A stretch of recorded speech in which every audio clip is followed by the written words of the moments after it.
CP, your thoughts on Quickley in general and what he's brought lately?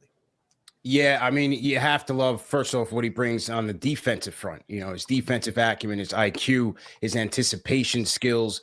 Quickley's been great on that front. And, being inserted as a starter in place of R.J. Barrett, he started to shoot the ball a lot better. You just hope that he's able to elevate the bench a little bit, because the bench is in desperate need of both offense and defense. And so when it comes to Quickley on the trade front, I think the Knicks would be hard-pressed to trade him, especially if you're not getting a better or comparable player in return. If you're talking about just punting for future draft capital, I think that's a hard sell for the team and to the fan base for a guy like a Quickley who's shown his versatility, his skills on the defensive end. And for a team like the Knicks, who are currently 6th in the East and looking to compete for the playoffs, Quickley's going to be important in that run.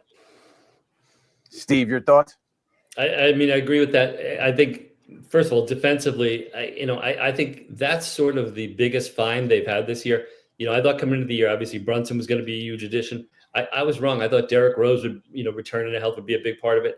I think the biggest thing has been Quickley, not just the shooting. We know that since he joined the league, but the defense has gotten so much better this year. And pairing with Quentin Grimes, who basically has become the stopper defensively, those two guys have made a huge difference in this team. And I think there's sort of a job here to be done for it, figuring, we saw it last night against Indiana, figure out who's finishing games, how much you value.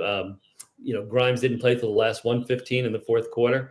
You got to decide how you value his defense, versus R.J. Barrett, versus going big.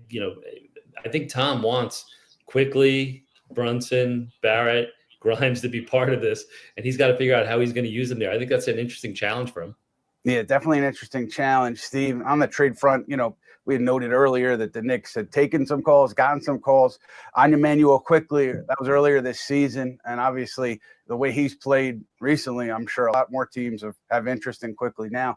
But I was told that as of late, teams that have been in touch with the Knicks, got the feeling that they're not trying to gauge a market on Immanuel Quickley. They're not out there aggressively seeking conversations, looking to move him.